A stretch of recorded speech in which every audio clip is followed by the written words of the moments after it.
Hello, and welcome to the GRACE podcast series. My name is Denise Brock, and I am the Operations Director for the Global Resource for Advancing Cancer Education, or GRACE. In this podcast series, we interview patients, advocates, and healthcare professionals to provide the most updated information for our community and to highlight important issues facing those dealing with a cancer diagnosis. We hope you find this information valuable. For questions or comments, please visit us at cancergrace.org.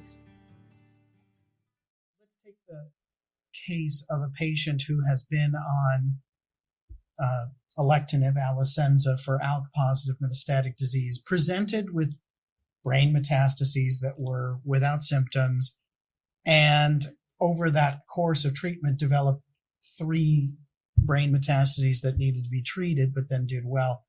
Eventually, after 3 years, progresses in the body, but not in the brain. How concerned are you that you would need to continue an ALK inhibitor just to cover the risk in the brain, in terms of this is somebody who has had initial brain metastases, then progressed transiently on alectinib? So my question is basically, when you have a patient where you're concerned you're going to need to switch to chemo, would you consider concurrent ALK inhibitor just to control the brain as well? Or at some point, do you just have to abandon worrying about intracranial brain control and put it all on the chemotherapy at that point?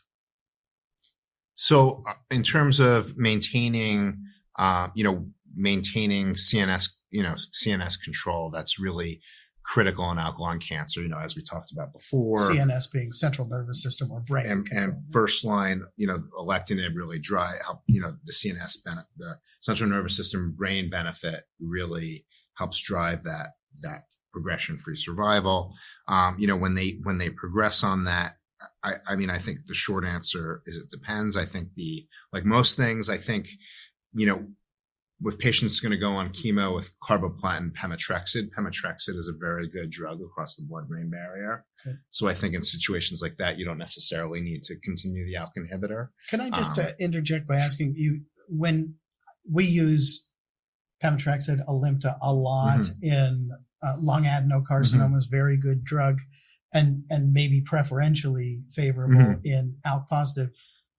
Are you talking about using it as a single agent or as a combination? I would, in a patient who hasn't had chemotherapy, I would typically use it in a combination, with carboplatin and pemetrexed, and then sometimes with bevacizumab as well. There's a suggestion that Avastin, the younger patients may, especially these oncogene-driven tumors, may be more sensitive. Tumors may be more sensitive to this, the VEGF inhibition, strangling the blood vessels that feed the cancer.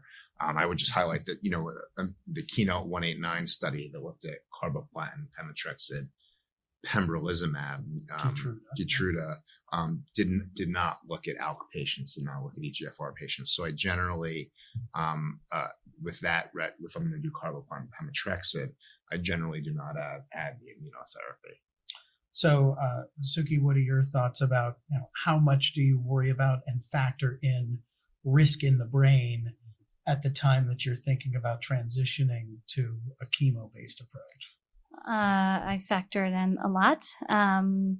So I think if a patient has had only body progression without brain progression on Alecensa, and they have a history of brain metastases, but they're super well controlled, I would be very nervous to abandon Alecensa. It's kind of a similar principle that we're seeing in other types of lung cancer, EGFR mutated, for example, where we're thinking about continuing osimertinib at the time of progression for patients who have a history of brain metastases but are progressing in the body. Right. So I think this question is applicable to a lot of types of lung cancer where we have good oral drugs with brain penetration that control the brain, but with, It's very frustrating because we don't have combination data to speak of, but the concept, the rationale is very strong for this. And so I think that many of us are inclined to cobble it together or at least think about it seriously, but we need data. to speak to this. I think that's absolutely true. There's not really published data or presented data, but the one thing we do have to think about when we're combining a targeted therapy with then chemotherapy is about safety. So we just have to be mindful of that too. I would just highlight that, in patients with ALK lung cancer who haven't had brain mets from the start, I'm still very vigilant about checking for brain mets. So, normally at the time of progression, I, typically for my non-small cell lung cancer patients, get a brain MRI as well with systemic progression to see if it's also spread to the brain. But aside from that, even if things haven't progressed systemically, if they're on Alecensa, every 6 months or so, I will get a brain MRI. I don't know if that's your practice as well. For me, it depends a little bit on how good the drug is at crossing into the brain. If a patient doesn't have a history of brain metastases and the drug is very well known, like Alecensa, to get into the brain, I may do annual surveillance. Okay. And then, of course, anytime you see body progression, you need to check the brain. I agree with that if you have a patient without brain metastases and have them on an agent that is very good in controlling within the brain, I think that would lower my suspicion. Not to say never look, but I don't know that we need to look every few months when the pretest probability or the probability of finding progression is very low in the absence of new symptoms. Of course, if someone has new brain headache or vision changes, that would change everything.